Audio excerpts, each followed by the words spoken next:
welcome to the Virtual Ball Boys podcast. My name is Chris, and I'm joined once again by my good friend Matt. Chris, do you think I've ever repeated an intro? I think you have. I mean, but maybe like once. But I think it's because we've been doing this for so long that I feel like it's been destined to happen. Yeah, but I can't think of a specific one that I would have. So luckily we do have archives of this stuff. So we can go back. Do I think you have repeated one since we started Virtual Ball Boys? No. Okay. I think is there a chance that we've had like back when we did like the MMG podcast or like the recaps and predictions podcast on my YouTube channel, like do I think that maybe at one point we had an intro there and then it get repeated during Virtual Ball Boys? Maybe. There's a chance. I'm gonna just say yes, just because I feel like there's always the chance out there for it to happen. But hey, but the good thing is I haven't caught on if you have, and so you don't have to worry too much about it. Okay, good. Welcome everyone to what we're gonna call the season finale of Virtual Ball Boys, our very first year. 42 episodes. We are extremely happy and extremely proud that we have been able to provide you all with a fun little football podcast for the past year, and we are going to keep on going strong going into the 2020 NFL season, which we cannot believe is actually going to happen, but we're a week away, and it sure seems like it's gonna happen at this point.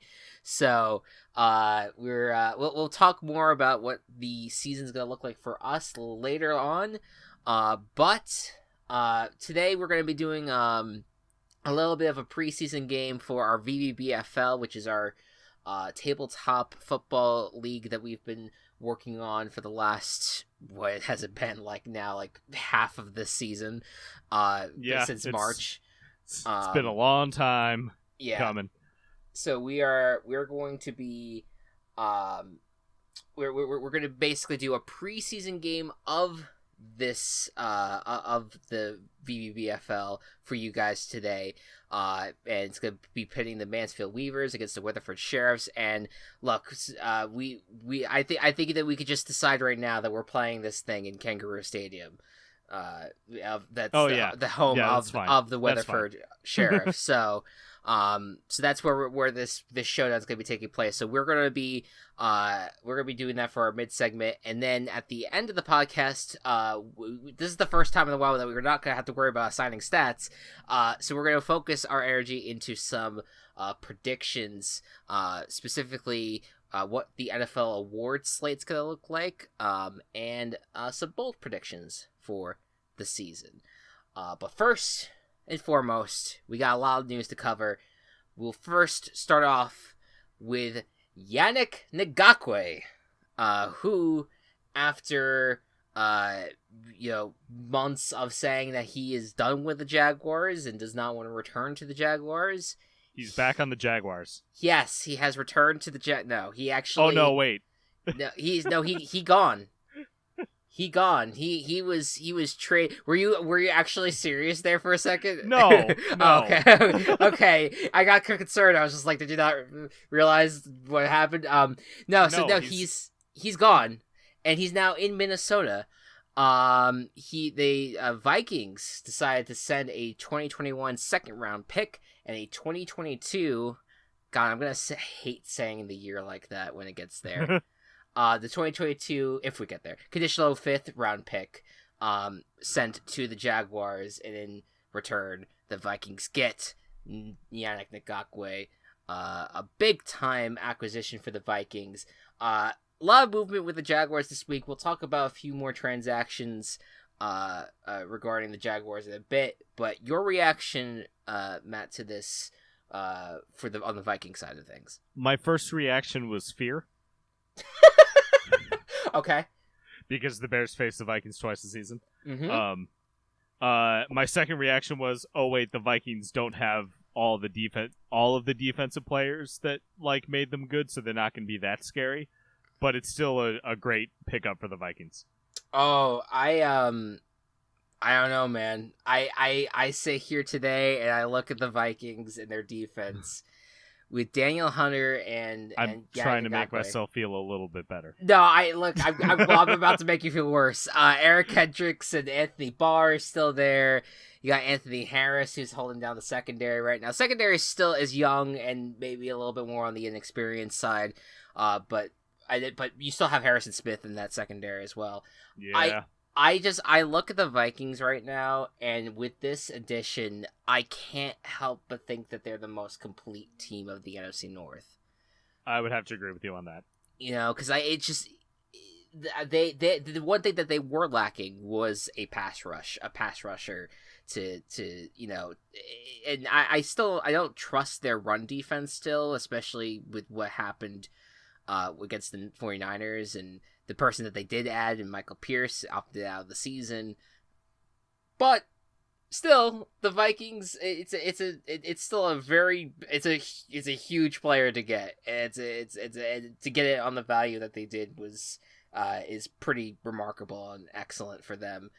Now let's turn to the Jaguars, because man, are they? I mean, we kind of knew that Ngakoue was gonna go. We had a feeling that it was leading in that direction. But then the more bridges began to burn down as the Jaguars basically 24 or 48 hours later released Leonard Fournette, their franchise running back that they drafted 4th overall in 2017, no longer on the team. What was your reaction to this? Shock was my reaction. I know that they were trying to trade him for a long time. Couldn't get anything for him, so I thought they were just going to roll with it. He was going to be kind of just the guy there. They were going to just do whatever they could with him. They're obviously in a rebuild, so they're not going to necessarily try to win games. And now it's like, oh, they just don't even want to deal with him at all. Listen. So just a week prior, Kalen Ballage was going to get released. And then the Jets were like, oh, hey, we'll trade you a 7th round pick for him. That didn't end up going through because Kalen Ballage failed a physical. But it was still more than anyone was willing to offer for Fournette. Yeah. I mean, I think that a lot of people were kind of stunned by it, but I also think about how over the last few seasons, Leonard Fournette has just kind of looked slow. And he's looked so slow and so inefficient, and the only reason his numbers look as good as they do is because he had the ball so many times. Right. Yeah, he was being their kind of their workhorse type guy, but he just was not. He didn't have he had the ability to make players miss, was just not there for him, and so they did decline his option earlier this year. I kind of felt like this was coming. Maybe not this soon, but I think back to 2018 when he got in the brawl with the Buffalo Bills, and then got suspended for a game, and I felt like already that was the start of the Jaguars' relationship with Fournette kind of souring. Yeah. And that, again, I think back then we all probably did brush it off okay, this is just a misstep of a young career. But then 2019 happens, and he's he has the injury issues that he has, and that there's just it just didn't ever. The only time that the Jaguars really felt like they were behind Fournette was in the very first season when things were just amazing. But ever since then, it's just been in that rough. First season in the playoff game. If they didn't put all of their cards into Fournette in that game, they would have won. Yeah, And I think that there's a lot of people that say like, oh well, if they didn't have Blake Bortles, they probably would have made the Super Bowl or whatever. And I was just like, that is part of it. And like, if you had like this amazing quarterback, then like you would lean on the quarterback more than, but you did put all your franchise chips into Fournette instead of drafting a Mahomes or Watson. Like we go after the Bears all the time for not drafting either Mahomes or Watson, but at least they took a quarterback. We did. The Fournette they decided to take Fournette as a running back, which again, dude was projected to go high. Like the dude was he was a great running back, but this is the risk that you take. Like the Giants and the Cowboys are kind of in the same boat where they decide, you know what, these are generational talents. We're gonna roll with it. And Elliott's worked out pretty well right now. Barkley is all right for the most part. It is considered a generational talent still for the Giants, but it just hasn't been the same fortune for the Jaguars. And then now Leonard Fournette is on the Buccaneers. Yeah, that was where I was gonna go to that. So what's your, like as someone from on a fantasy perspective, okay, like Ronald Jones was gonna have the starting position, right? Yes. So a lot of the weird stuff about Tampa Bay was like there's Ronald Jones and there's Keyshawn Vaughn. Most people were pretty on the stance of Bruce Arians doesn't really use rookies that well. Not that he doesn't use them well, he prefers having veterans go and have rookies learn and then do well later on. Mm-hmm. So it's like, okay, Ronald Jones is going to kind of be the focus. Now Fournette comes in, and I don't think that Leonard Fournette will be better off for the team than Ronald Jones will be. I think that they still will go with Ronald Jones to start out because he's learned the system more, and this is more just a depth piece for the team. Yeah, I think that, I mean, Arians came out and said, like, I mean, you can't have enough good running backs on your roster, which is like, okay. Yeah. I get that, but is Fournette good? Because well, right, and we still have that question, and I think that I think Arians also came out and said that right now it's still Jones's job, and I mean we've been hearing that they wanted to use LaShawn McCoy, who is another running back on that roster. Right, yeah. They wanted to use him maybe in like a passing game scenario. So I guess the question really is like, not so much is Leonard Fournette good, but just how would the Buccaneers use him in this offense right now? Are they gonna are they gonna use him to be like, you know, the ground and pound type running back, just to you know get like a few yards here and there, just to get short yardage, maybe like a goal line running back? I don't know. It's a little strange. The other weird thing was when Leonard Fournette tweeted out his like that he was on the Buccaneers. Now he posted a picture of himself in Ronald Jones's number. I feel like that's a little like overblown though, because it just happened that they shared the same number in the organizations, and that they just haven't gotten a chance to change the numbers yet. Yeah. I think people were like, oh, there's a controversy here. Just like I think he just photoshopped his uniform. Yeah, into him being in the Buck uniform, and I think it just, you know, he didn't have a number in mind, so he just kept 27. Yeah. Also, like the dumbest thing is like people keep sharing the like pictures of the Bucks offense, like look at all these superstar studs that are now playing with Tom Brady. And it's like, what? Like, this is going to be the most overhyped team. Everyone's going to be so disappointed in the Buccaneers this year. Like, any of the running backs are going to have anything substantial. Or that Gronk is even going to be, like, a substantial player for this team. Everyone's like, oh, Tom Brady's got Gronk back. Gronk isn't going to do shit except for block. Right. I mean, OJ Howard is right now the tight end one for that team. Yeah.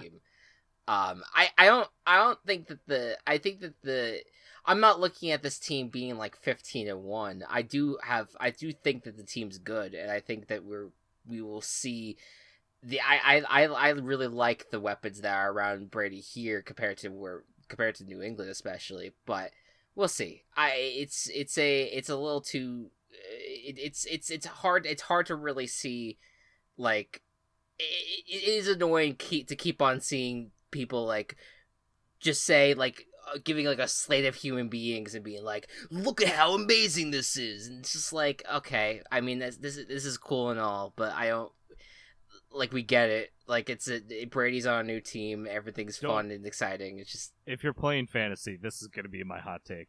Don't draft Buccaneers players except Chris Godwin. Wait, really? So why Godwin specifically? Because Godwin is more of the slot receiver, which is where Brady's going to throw more to, and I think has done more to outperform Evans from a fantasy standpoint. Evans is still going to have like a great season, but Godwin having the slot and having more receptions overall, and more consistently, is better for fantasy. Interesting. And Evans, just the price for Evans and how he would play with Brady's current skill set just isn't there. Right. Real quick on the Jaguars, Ronnie Harrison was also just traded to the Browns. Their safety. Okay. The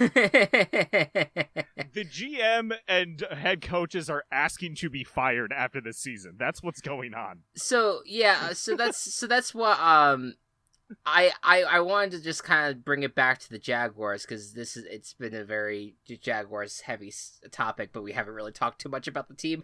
We're just sitting here, we both agree that this team is just organically taking. I'm stealing an around the NFL term here, but organically taking is what is going on here. They're going to do what the Dolphins were set up to do last year, but better. And win less than 5 games. So the only pushback I'm gonna give on like that, they'll definitely, like, I do think that they'll be on the bottom 5 worst teams, but I also look at, they have so many young players on the defensive side of the ball that are still pretty solid. I mean, they still have to see what their rookie Chason, Clavion Chason, I think his name is, see what he does. Josh Allen, I mean, Allen's great. was performing like very well. They still have Miles Jack on the team. I think that Minshew and Chark on the offense are still like a good combination for sure. And so like this is it's like the Dolphins team. I think the Dolphins is a perfect comparison, because I think that this is a team that looks like on paper it's going to be like the worst in the league or one of the worst. Yeah. But I think may surprise here and there and pull off a weird win. All of a sudden, and people be like, okay. I mean, let's remember what the Dolphins did. The Dolphins basically ended the New England Patriots dynasty. They did. And I love it. As they were the team that was supposed to tank, and they kind of did, but they also single-handedly ended the New England Patriots dynasty, basically. So weird things happen to these teams. You can't say single-handedly when the Titans were the ones to beat them in the playoffs. You're right. You're right, but it's more fun to say it that way. Yeah. But yes, so we'll see what happens with the Jaguars. They're just a mess, and yeah, I don't know how anyone's gonna survive there after this season, but we'll see. Derwin James, this is a big blow. Derwin James had an Achilles injury last week, and at first people were making it sound like this was a 3 to 4 week injury or so, but basically he had the choice to either play on it partially torn, or basically just give up and have surgery and repair it fully, and that's what he did. And now he's going to be out 6 to 8 months, so he is out for the season. This is once again the Chargers injury bug coming into fruition, as James is now lost from a secondary that was supposed to be really good this year. I mean, what do you think? What do you think about all this? This team went from like playoff hopeful to now it's gonna be rough for them. It's now a maybe next year team. Their defense is still great, But I think that with how the growing pains that the offense is going to go through, you're going to really need the defense to step up. And they still have Bosa. They still have Ingram. They still have really good key players. But this sucks for the team. Yeah, I mean, and even the secondary, like Casey Hayward and Chris Harris Jr., like you still have some great players on the team. Like the defense can still be good. Training camp, people have been glowing about Kenneth Murray, which was their first round draft pick. But at the same time, like it is hard for me. The amount of people who have stated how big of an impact Derwin James has on the defense as a whole, as a leader, and just how he really opens things up for the other members of his secondary, like that is losing him is just it is hard to see it be successful. That said, there is also, I think there was someone from NFL Stats or something came out and said that Derwin James they've actually won more without Derwin James than with, but that's probably also like anecdotal, and probably there's other factors there that at play. Either way, it's a major blow, and I would definitely be curious to see. I know that there's some younger players behind him that might be able to step up, and if they could play relatively well, then it could work out. But it's just a shame, because like the guy was injured last year and didn't show up, didn't come back onto the team until like later in November, and now once again he's out. And so, like, this young star that, like, everyone really praises as being, like, one of the best out there, this is yet another year where we're going to not really see a lot of him. In fact, not at all for 2020. So, rough situation. Very. Now, just a few more headlines just to quickly roll through here. Josh Gordon, back in the NFL. He is with the Seahawks yet again. So he has been reinstated and is back with the Seahawks. Good for him. So it's Gordon, DK Metcalf, and Tyler Smoke Lockett. all the weed you want. And so we'll see where we'll see how he does. I'm hoping he he does what. It'd be amazing if we could get a full season of Josh Gordon. It would be, because I think he's still got a lot of talent. It's definitely not anywhere near what it was before, but yeah. Logan Ryan, who has been sitting on the market as one of the best free agents out there, finally finds a team. It's the New York Giants. Finally a defensive player that I could be proud of. Yay! Cornerback.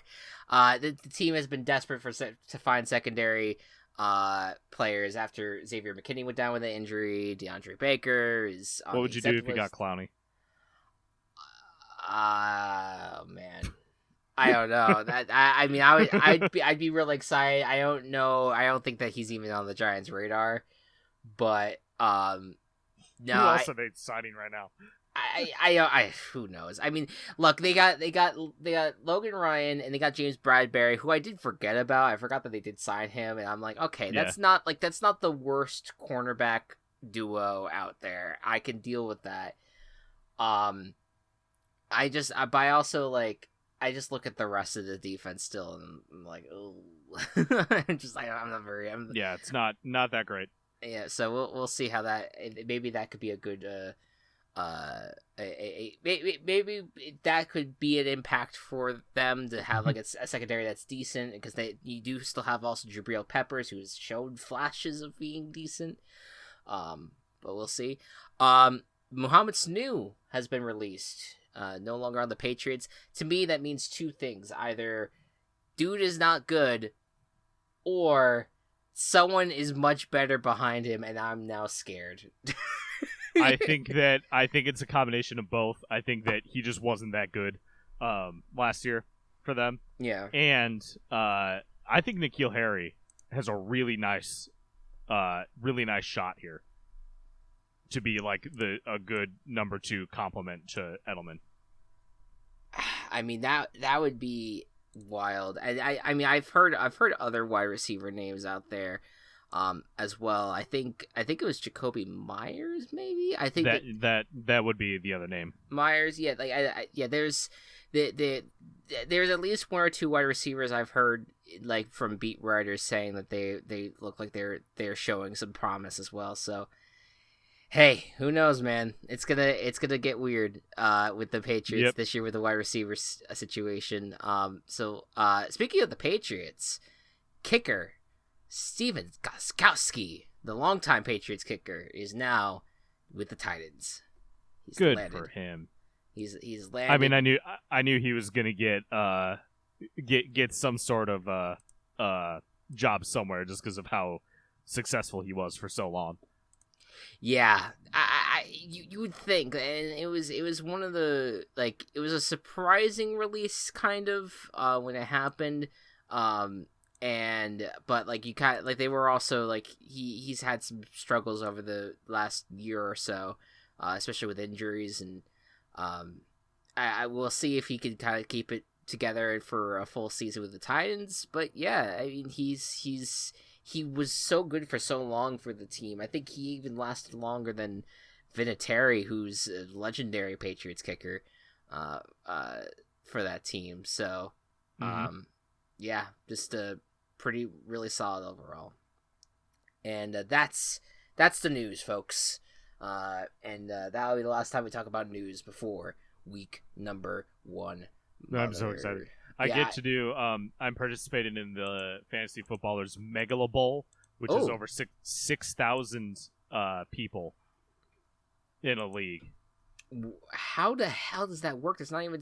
You get divided up into groups of 12. Okay. And then you like do the normal league stuff through like week 12 or something, and then like the top 3 people move on, and then it keeps going until there's only one left. I was gonna say, like, that would be like just the idea of, like, all right, 6,000 teams going up against each other at the same time. You would, like, have to start drafting individual defensive players. Exactly. To serve as your quarterback. Like, that's essentially the that's the point you would have to get to. My God. All right, so now we're gonna move on here. Take a break from the NFL for a moment and move back into the VBBFL. So we are in the works of trying to figure out what we're going to be doing for the VBBFL. I think we've decided on something, but I'll wait till the end of the podcast to kind of start to tease that. But it's not going to be during the podcast as we initially wanted. But we're still planning something to talk about with the VBBFL during the season on the podcast. But so basically, for the last time for a little while, we're going to be playing a football tabletop game live on the podcast right now. And it's going to be the Mansfield Weavers versus the Weatherford Sheriffs. So an interconference preseason matchup. I will be playing for the Mansfield Weavers. Yes, and I'll be doing the Weatherford Sheriffs. And so the quarterback battle is Mario versus Samus. Neither team, the 2 teams that we chose, have only one quarterback. So no backup quarterback situation. Okay, situation this time. If it's like last week when one of the teams rolls 3 1s. Yeah, this is gonna be a real test to see how these teams kind of function. I'm very curious about it. So just to remind people, the stats that we landed on for each of these teams, basically we have the offensive stat, which is for just beginning the offensive drive, seeing if you can execute that, and if you can, then we move on to a ball handling roll. There's a ball handling stat for that, and then if you're successful on that roll, you get the touchdown, and the whole time the opposing team is trying to roll their defensive stat against each of those rolls to see if they're successful.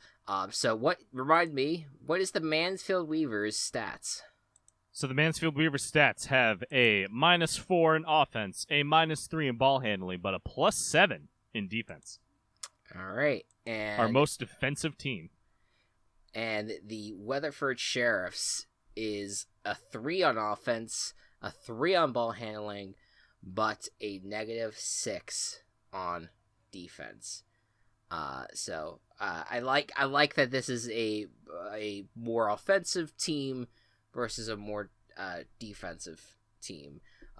Just to see how this is gonna work. Something tells me that defenses win championships, but hey, let's hope for the best here. All right. So I think what we could do is we'll do home team starts first on the offensive drive. Sure. I mean, I don't think we'll need to necessarily do a coin flip here. Corn flip. A corn flip. Flip the corn. It's Nebraska. All right. So I will begin here. The roll is a 2d6, and then I'll have to add my offensive no, it's not. stuff. Oh wait. It's D20. Oh God. I'm so used to the Monster of the Week table party stuff, man. Y'all should listen to that. Go listen to Table Party. All right, so it's a 1d20. I apologize. A 1d20, which is an 18 plus 3 is a 21. So, but and I roll a natural 1. A natural 1, which means instant touchdown for you. Oh shit! We haven't gotten to that point yet. I didn't realize that. Okay, so all right, so it's immediately 6-0.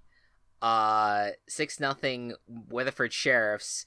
I think for this I'm going to, because your defensive stat is so good, I'm gonna just go with the kick. That's a smart choice. Go make it easy on myself here.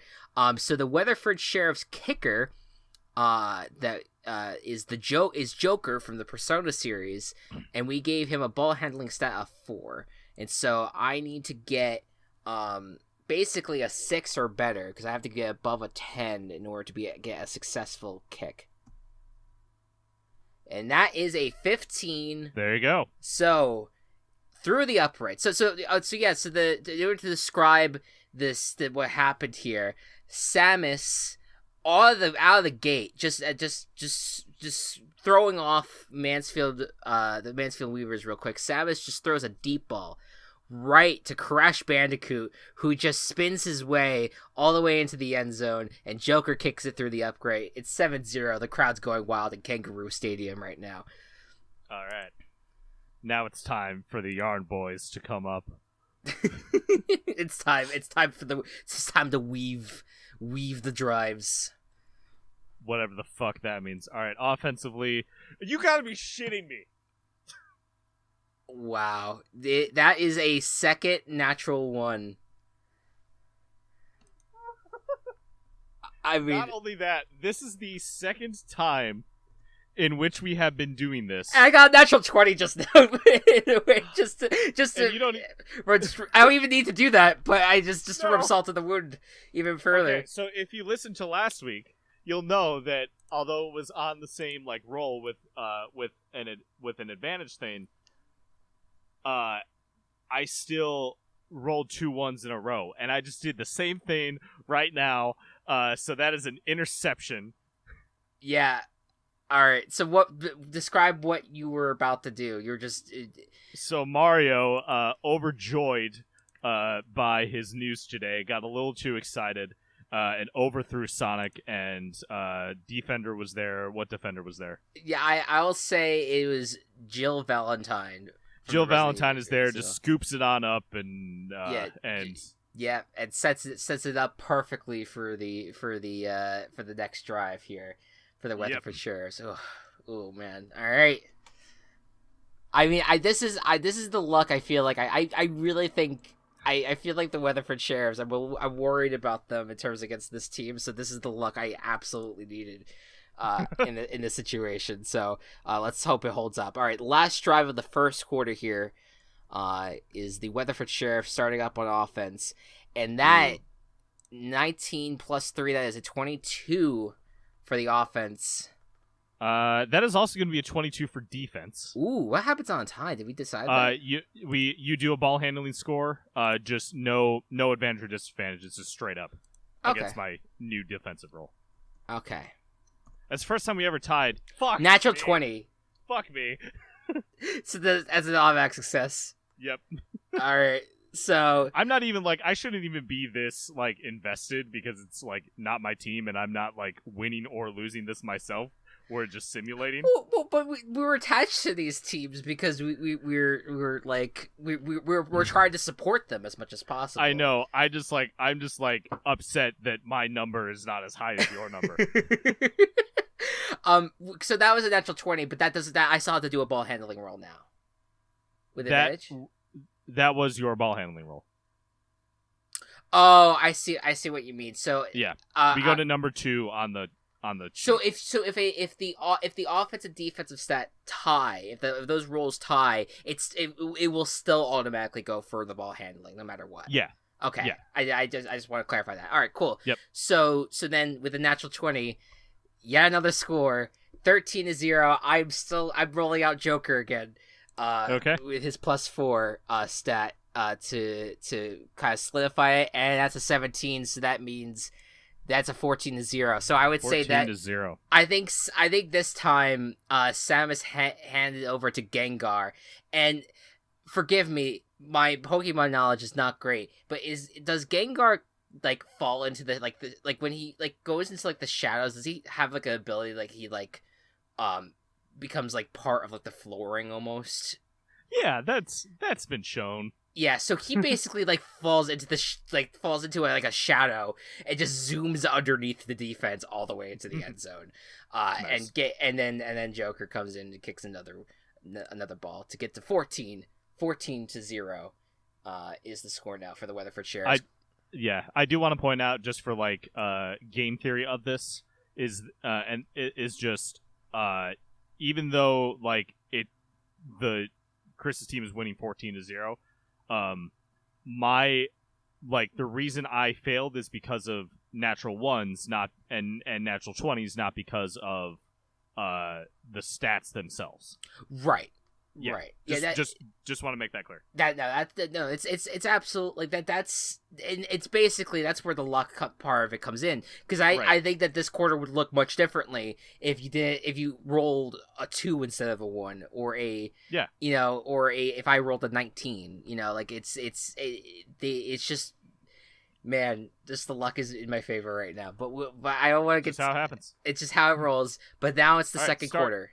Start of quarter 2. That is 18 minus 4. That is a 14. A 14. So I have to beat that somehow.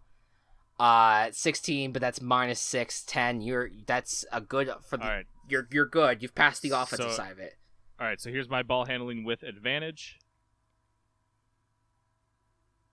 Said here's my ball handling. Yeah, with advantage. it did load the roll. Okay, that's a 3, and that's a 8 minus 3. That's a 5. So that's not great. Okay. 10 minus 6, that's a 4, so you're still good. You got it. Okay, great. All right. Let's do the field goal. Yeah, I'm going to do the kick it in. Fox is our kicker. Okay. With a nice 5 at a ball handling stat.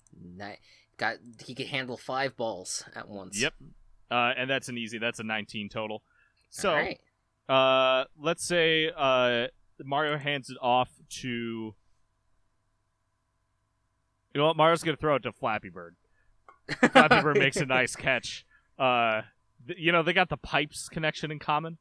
Yes. So Flappy Bird does the little flap thing, gets the ball, and is able to get into the end zone before it crashes to the ground. Fox comes up, and it was a quick kick, it was a blink and you miss it kind of kick, where he just into the uprights. I love the idea of Flappy Bird just flying into the upright and just falling to the ground. That is absolutely what happened. It's just a very you just hear a trumpet after it falls. All right, so it's 14-7. All right. Now the pressure's on. Yep. Time for the Weatherford Sheriffs to begin their drive. Ooh, and that is a 9. That might not be good for me. That is going to be a 15. All right, so that's an unsuccessful. Disadvantage. I forget about these. There's 2 stages to every roll, Chris. Yep, I know. I'm forgetting a lot of them. It's okay. All right, so that's 11, and then roll again. That's a third. Okay, so that's to the ball handler. So that's 14 to the ball handler. 14 against my 11 defense. So you succeed. I still succeed. So I'm gonna say that this was almost a disaster. Samus was getting a lot of pressure up front, but she was able to throw it to Tracer, who almost with the throws it to Tracer, who is almost on the edge of the 20-yard line. Yeah, the sideline, and then all of a sudden one of the defenders miss, and she's able to run it in to the end zone. And now for the kick.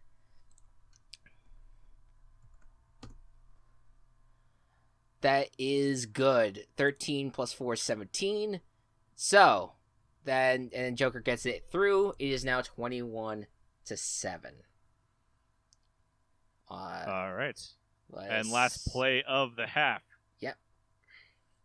That's gonna be a -2. Oh boy. All right. Which I can still technically beat if yours is bad enough, which it's not. Yeah, as an 8 minus 6, that is a 2, and so the defense holds up. What was the failed attempt look like? That's disadvantage now. Oh no, this is that was already the. So no, this is disadvantage here. Yes. You have to. So disadvantage. So now I roll twice. Fuck me. Okay. That is a natural 1. That is a natural 1. Natural 1. Third natural 1. So on this play, what's gonna happen is, Mario is going to throw the ball, and actually let's see who gets injured first. Yeah, so the 3 ones means that someone gets 3 natural ones means that someone will be removed from the stat list. So Mario hands the ball off to Ratchet, and Ratchet goes down and hurts his leg in the tackle and is pulled out of the game. And so what does that mean for the stats? Your ball handling improves. My ball handling improves to 0. My defense does not change. And my offense goes down to -7. Oh, man. Alright. I didn't expect the natural 1 thing to happen as frequently as but I like it. It's a fun mechanic. But my goodness. So that is a failed attempt, and we move forward here into the third quarter. And the Weatherford Sheriffs start out. That is an 11 plus 3. That is a 14. That is not going to beat my 23. So you're at disadvantage. Yeah, okay. So disadvantage here. And a natural 1. Oh, that's your first one. Okay, so I get to intercept. Yep. All right. So I will say that, yeah. I would say actually what happens is that Mario tries to take the ball, but I have Mario. You have. Oh, right, I'm sorry. I'm looking at the wrong stats. Samus attempts to take the ball, but then accidentally realizes that the gun arm is not going to be able to is actually deployed and cannot actually grip the football, and the football drops on the ground. So who grabs it? Shadow's gonna swoop it on up. Swoosh it on up. All right. So 21-7 game. Let's see if the Mansfield Weavers can come back here. Second drive of the third quarter. Yeah. All right. So that's gonna be a 10 overall with my -7 on offense. Okay. Oh yeah, no, that's okay. Good. I get advantage with a 0 modifier on ball handling. which means 18. Yeah, I think you're good. Oh, that's a second natural one. Ooh! That's a All right. second natural one. So, all right, tell me what happens here. Okay, Mario is a miracle's gonna happen. Atreus, the backup running back, is gonna get a really nice runoff, but get tackled just before the end zone, and a quick flip of the ball into Sonic will score us. Okay, and so now it's 21-13, and I'm kicking. I do not want to do my offense stat right now. okay, fair enough. That's in. That's in. All right. So 21. It was the most 14. beautiful kick that you've ever seen an anthropomorphic fox kick. I mean, I would, I it's not very often that you see an anamorph. Never mind. Anthropomorphic. Anthropomorphic. Anyways, Weatherford Sheriff. All right, now it's time to respond here from the Weatherford Sheriffs. Let's see what happens here. That is a 12 to start. All right, things against my 24. Yeah, nope. Okay, so for disadvantage. It's disadvantage. It's disadvantage though. All right, so that is a 12. That is a 12 versus my 15. That's a no-go. That's so a stop. They stopped it. Yeah, so it started out. The drive started out really, really well. I think Singed, I think it was the name that we decided the pronunciation was for this team. Yes. Was running it all the way down to the 1 yard line, and then all of a sudden they kept on getting stopped there, and then Joker went wide right, so there's no score. That's how I'm gonna describe that situation. Cool. All right, so that's fourth quarter. That's the end of the third quarter. It's 21-14, one score game. First drive of the fourth quarter goes all right, to we got Mansfield. We got a dirty one.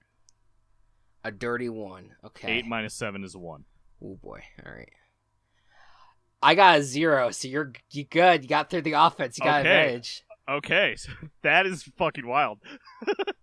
Yep. I think we do have to count negative numbers in this game. You wouldn't in D&D, but yeah, no, I feel like it would be impossible to I feel like you have to just in case, just to have like a versus two checks kind of right. versus against each other.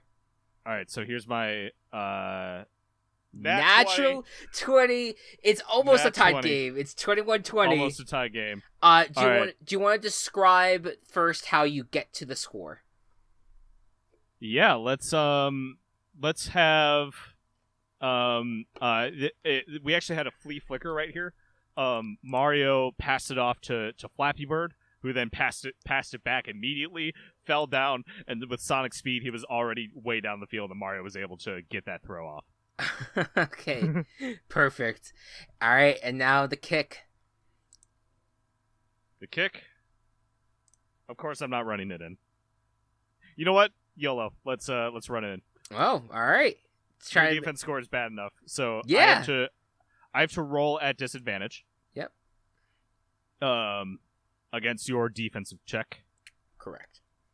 So that's a crit 20, but that doesn't count. That's gonna be a 1 total. Okay. Again, the dirty one. And that's a natural 20. And you get a nat 20. So we need to investigate Dice Parser for like fairness, I guess. That Dice Parser is partial to me, I guess, right now. Well, because look at the last 1, 2, 3, 4 rolls. 3 of the last 4 rolls are 20s. Yeah. Yeah, but hey, at least it's across the board. Like, you got the last 2 20s, I got 20.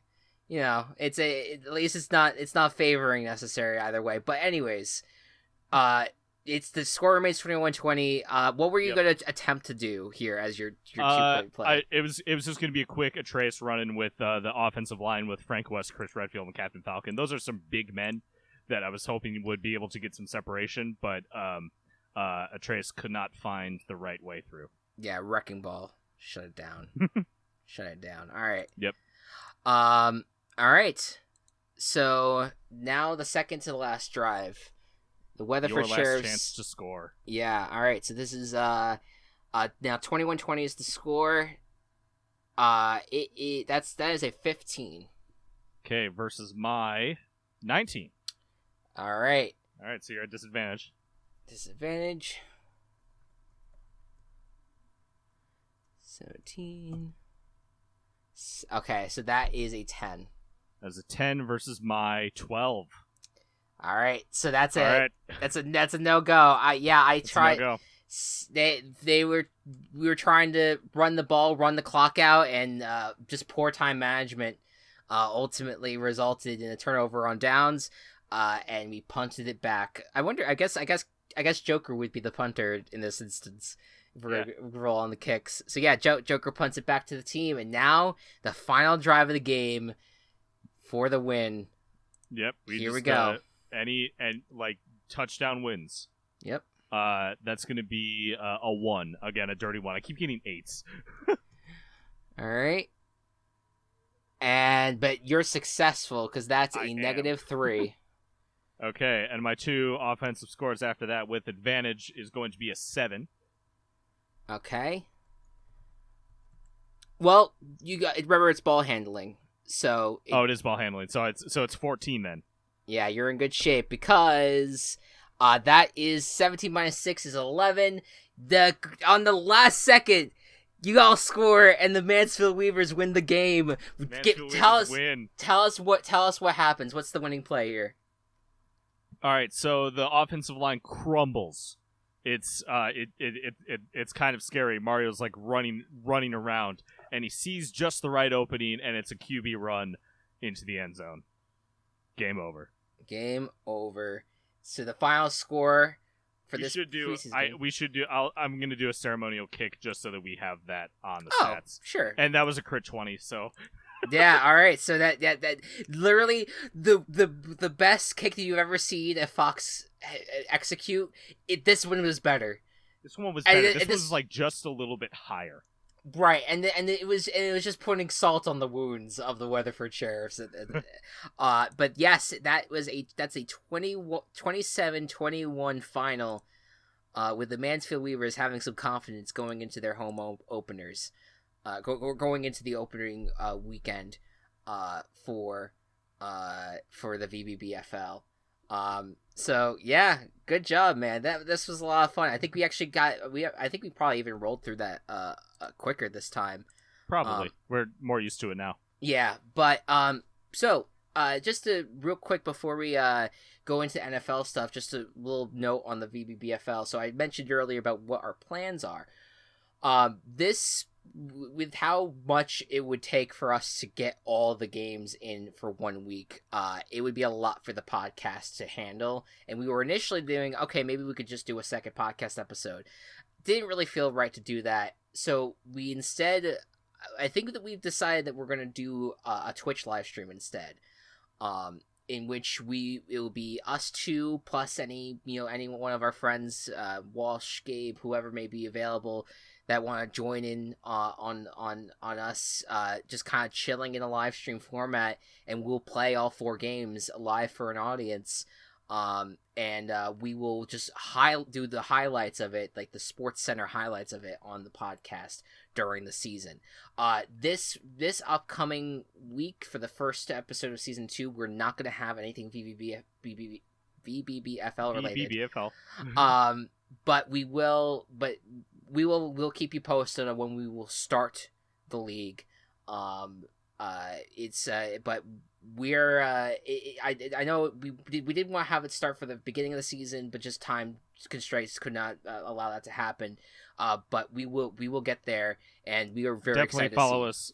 follow us on Twitter Yeah. at Virtual Ball Boys. Yeah, so keep following us at Virtual Ball Boys and at Team Chaos Pods, because you will know that's how you'll be able to keep posted as to when we will go live. But we'll make sure that in next week's episode, if we do have any news on that front of when we will go live, we will let you guys know. We just think it'll be a fun way of doing things. You guys could come and anyone who's a fan of the show could come in and tune in and watch us do it live. And comment on the games, and we'll try to provide the energy for it. But again, it's gonna be relative. It's gonna be a little bit more of a chill format compared to our usual podcast stuff. So yeah, really looking forward to it. I think it's gonna be a lot of fun. It's a good way to get our Twitch page going a little bit as well. But yeah, so now we move on. Before we go, we wanted to let's do a little bit more NFL preview stuff before the end here. And so we're gonna do some more in-depth stuff next week, but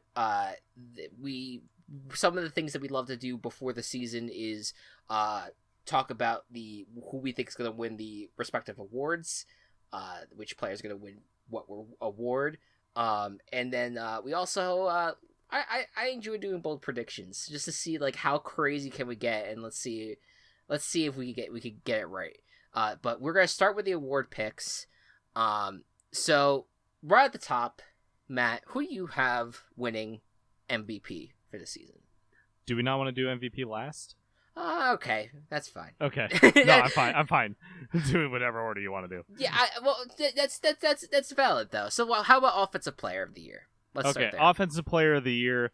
I think that this player is going to be the focal point of his offense. And if the offense manages to succeed this year, this player will be the reason why. I got to go with Christian McCaffrey. Okay.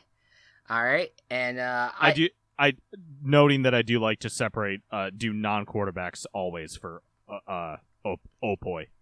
Yeah, I think for the most part, like I feel like the MVP has just permanently become the quarterback reward. So like, Opoi is really for the skill position players, and that's why I'm going with Derrick Henry. I almost chose him. Yeah, no, I just think I think just considering where his team's at, maybe like I think that the Titans might be a little bit more likely to make the playoffs than the Panthers. But I think that either one, Christian McCaffrey and Derrick Henry, are both going to be kick-ass stars for this season for their respective teams. So we'll see how that goes.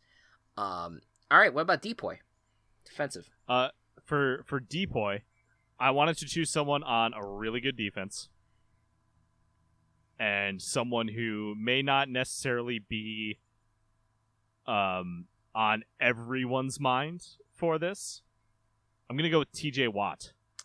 Ooh, I didn't even think about the Steelers because I think the Steelers defense, like the Steelers are going to be a fantastic team this year, and it's thanks in part to their defense. Yeah, and TJ Watt I think is the best player on that team.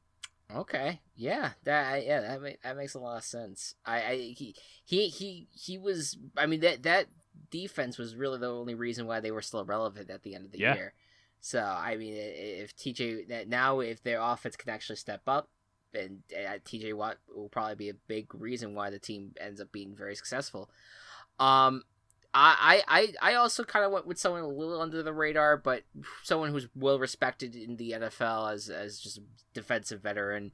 And I was thinking like, okay, who are my playoff teams, or who do I think is going to make the playoffs, and could this player just have one of those like really insane breakout years?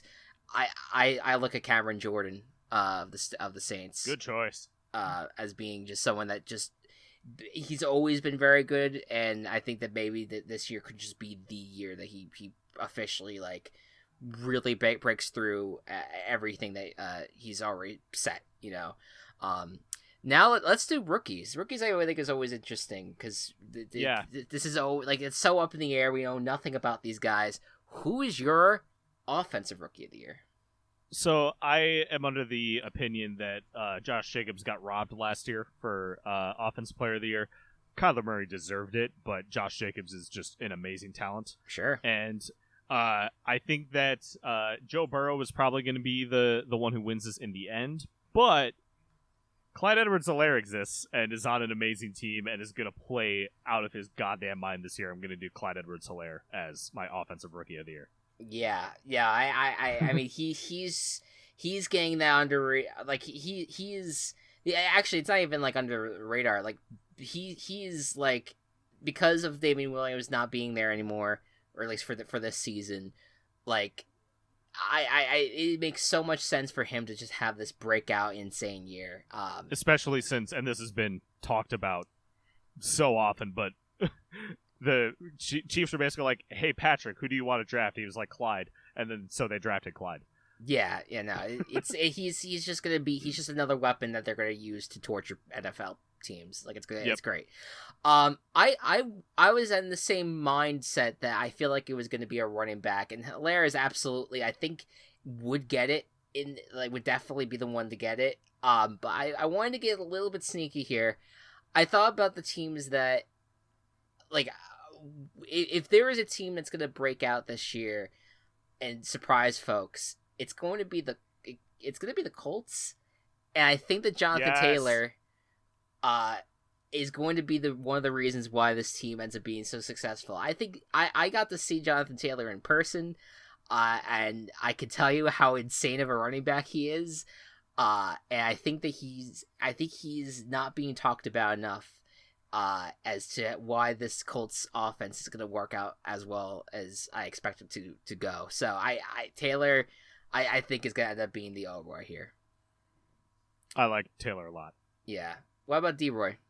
So for my Droy, I decided to choose a player who I thought would really bump up their team, and this is actually going to be start off a common trend in the rest of the podcast for me, and you'll see what I mean soon enough. Sure. So I wanted to go with someone who I really loved in the draft, and was just like, I was like, this seems like one of the best possible players for any team to get, and I think it's on a team that's going to improve so much, and this player can definitely help with that. I'm gonna go with Isaiah Simmons from the Cardinals. I knew that there was gonna at least be one pick that we were gonna agree on. I also have Isaiah Simmons down here.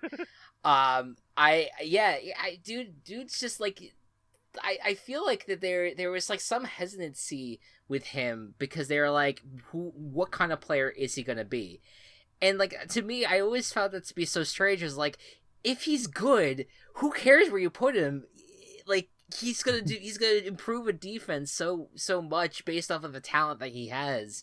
Then, like, I don't know, like, the guy just seemed like this Swiss Army knife type player that, like, I'm super excited to see, and I'm fascinated to see how it goes. I think that probably people are like, what about Chase Young?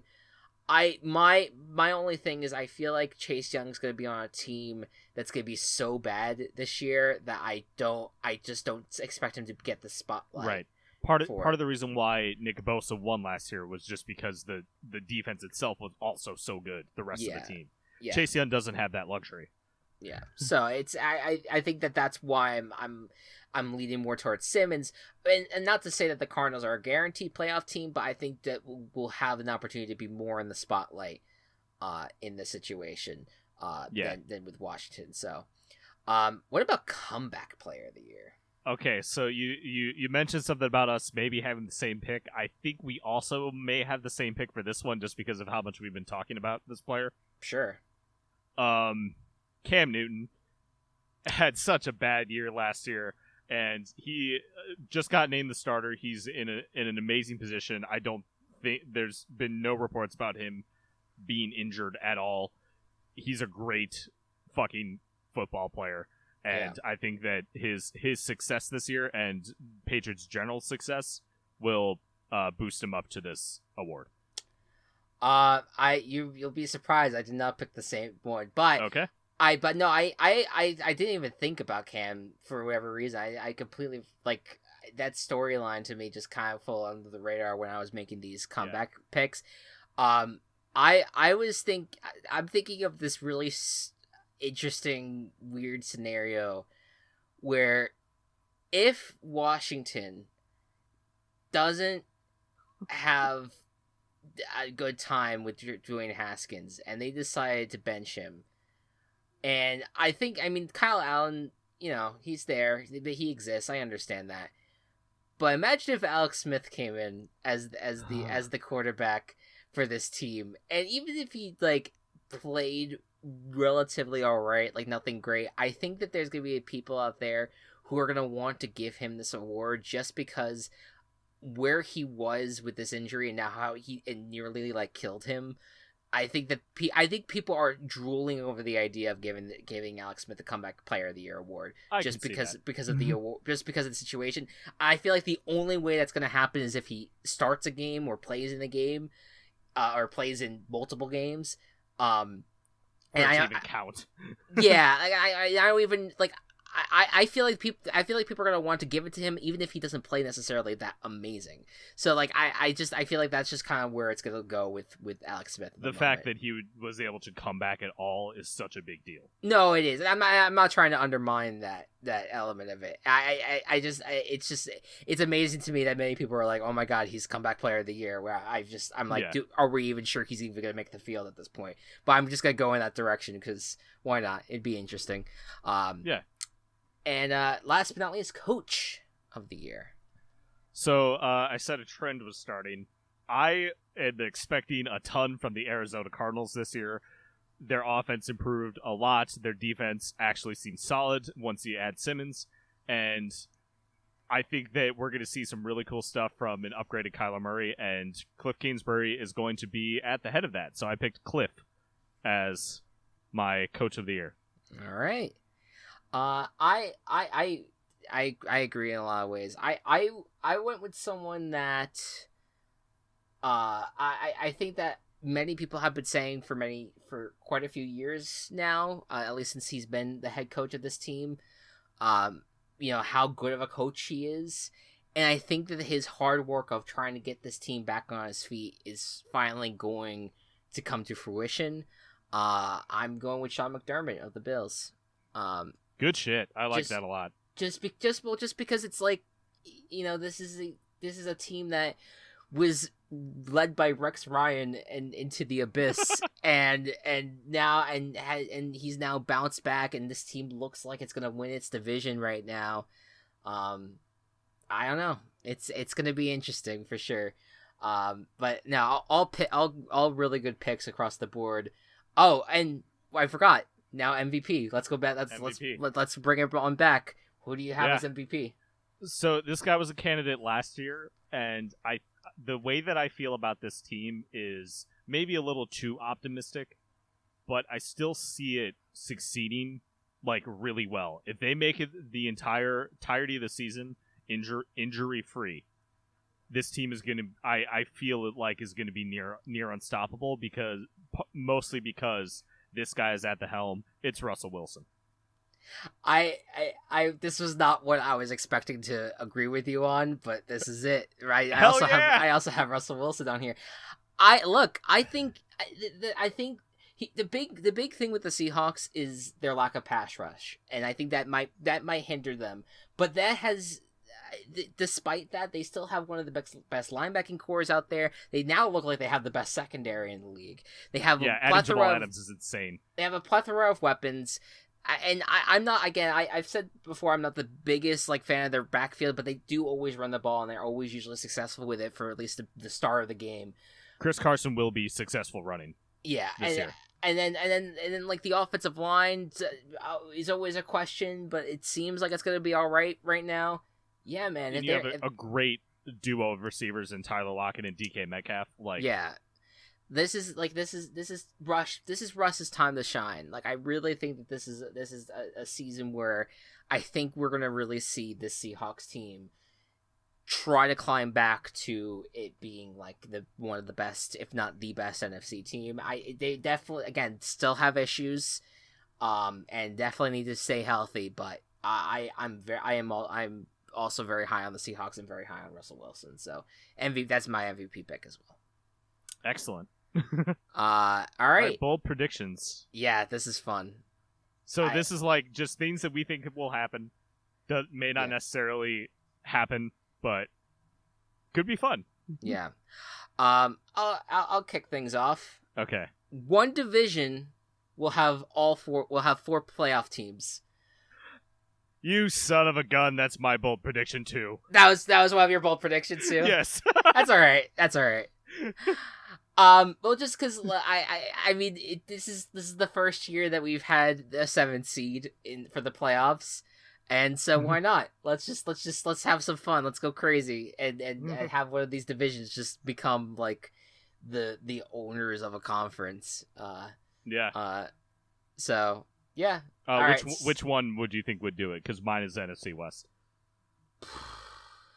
I was thinking NFC West could be it. I don't know what other division could do it. I mean, maybe the NFC South, but that would be really putting the Panthers on a pedestal that I'm not necessarily prepared to put them on. Neither am I, as the Panthers fan. I would have said maybe the AFC West, like earlier, like this month, but the Derwin James stuff, and I'm also realizing how not as high as I thought I would be on the Broncos and Raiders. I am, and so I would agree with you. I think NFC West probably would be the division. Cool. All right, now you go. Okay. You still want mine. Yeah, so that was one of them. I'll do another one. So because this is going to be a really weird year, I feel like quarterback play is going to be very strange this year, and I'm going to say that no quarterback, not a single one, will throw more than 35 touchdowns. Ooh, okay. Interesting. If they get to 35, that still counts for my thing. That is the cutoff. If they throw 36, I'm wrong. Interesting. Not even Mahomes? Not even Mahomes. Wow. All right. Interesting. I like it. I've already filled out my prediction picks for the season, and obviously those will fluctuate depending on how the season goes. Of course. But what I came out to was something kind of crazy, and so I decided to make it a bold prediction. At least 11 NFC teams will be at or above 500 for their records. Oh shit. At least 11. So that means that because I ended up having like 4 or 5 teams that were 9-7 or 8-8 out of the playoffs. That's how I guess you could say deep, but pretty stocked that the NFC is. Yeah. Still. That's pretty good. All right. What's your last bold prediction? All right, so this one is really, really bold, and it doesn't make any sense at all, but I'm still going to go with it. All right. A receiver from a bottom 8 team, so like at the end of the year, whatever the draft picks are, bottom 8, so bottom 4th of the league, will lead the entire league in receiving yards. Okay, so if we're thinking about the teams that are going to be at the bottom, you're looking at teams that could be at the bottom who I think could do this. DJ Chark from Jacksonville. Yep. If Arizona doesn't go as good as we think, maybe DeAndre Hopkins. If the Bears flounder, but Allen Robinson is still solid. Allen Robinson. Terry McLaurin from Terry McLaurin. Terry McLaurin. McLaurin. That's yeah. It. Yep. Yeah. So there are a few options. Devontae I think Parker could do it. Devontae Parker. Yeah. The Dolphins. All right. I like it. I realized that when I was listening, I did this like late last night when I was tired and probably wasn't thinking. So this is not as much of a splash as my final bold prediction as I want to. If I could think of another one before the end of the podcast, I'll say it. But a 2019 playoff team will finish in either as the number 1 overall pick or the number 2 overall pick for this draft. So the bottom 2 teams. Who do you think is likely to do that out of the playoff teams from last year? Tennessee or Houston? Could be Houston. I mean, this is like, I would say it would have to take an injury riddled team. Okay. So I will concede to that. It could be an Eagles. It could be a Packers. Yeah. Because I mean, there's a chance. I mean, I'm not like I still think the Packers are a playoff team right now. But I also, I don't know. I feel like. But what happens if Devontae Adams gets injured? Right. They lack depth. Team, especially on offense. Yeah, so, they lack depth, and they could have gotten some, but they didn't. Yeah. It's so I think I totally recognize like how rough that is, but but even the Patriots, I don't think they're going to be that bad, but maybe we're all overhyping the Patriots for having their defense be in like the top 5 of the NFL. Yeah. You know, or overhyping the chance that Cam's going to play well. Like, who knows? Like, I'm totally trying to, I'm looking at it from a perspective of, like, this is a weird NFL year. And I feel like every NFL season is fucking weird at the end of the day, but... This is the weirdest. This is going to be one of the weirdest, and who knows? I think that a team could really fall from grace here. So, yeah. How about I'll also throw this out here. Maybe I forget if so Shaquille Barrett was the one that led the league last year in sacks. I was gonna say a rookie is gonna lead the league in sacks. Okay. So that could be a Chase Young, could be a Isaiah Simmons, maybe. I don't know if he's much of a pass rusher. Maybe Derek Brown. So. We'll see. This is all throwing it all out there. Yeah. All right. So, with that said, folks, that is the end of season 1 of the Virtual Ball Boys. I want to just take a moment real quick to say thank you to everyone who has listened for the last year. It has been a year since we've started Team KS Productions, and we have since created 4 podcasts, and we are all very proud of the products that we've put out. You know, and we know that Table Party, you know, that story is going to keep on evolving, and Dock of Shame, we're going to keep on watching Total Drama and laughing our asses off at how ridiculous it all is. And it's so weird, y'all. And you know, the Gaming Coop, we're going to keep talking. We're only getting started with the Gaming Coop, but we already filmed an episode which will come out in the next week or so. And then there's something else we're working on that I am so excited to do. We have at least like 2 or 3 podcasts also in the works right now. Yeah. We are continuing to grow our empire as much as possible. And so again, for all those out there who have been supporting us, on behalf of everyone, appreciate it. Yeah, we're very behalf small of everyone. Still, but. Yeah, I would love to say that, like, it would be fun to say, like, oh, we have, like, a fan base, a massive fan base, which we have a lot of people that we know listen to our podcast and, you know, are supporting it, and we hope that along the way we can pick up some more people. If you're new to us, next week's gonna kind of be our way of, like, resetting a little bit and being like, this is what the Virtual Ball Boys is, and this is our you know, our nerdy little hub to talk about the NFL. Again, thank you all. It's been a blast, and I'm really looking forward to seeing what the next year is going to look like. And with all that being said, see you next week for the 2020 season. Good night and good ball. Virtual Ball Boys has been brought to you by Team Chaos Productions. Find us on Twitter at Virtual Ball Boys and find more of our work at Team Chaos Pods.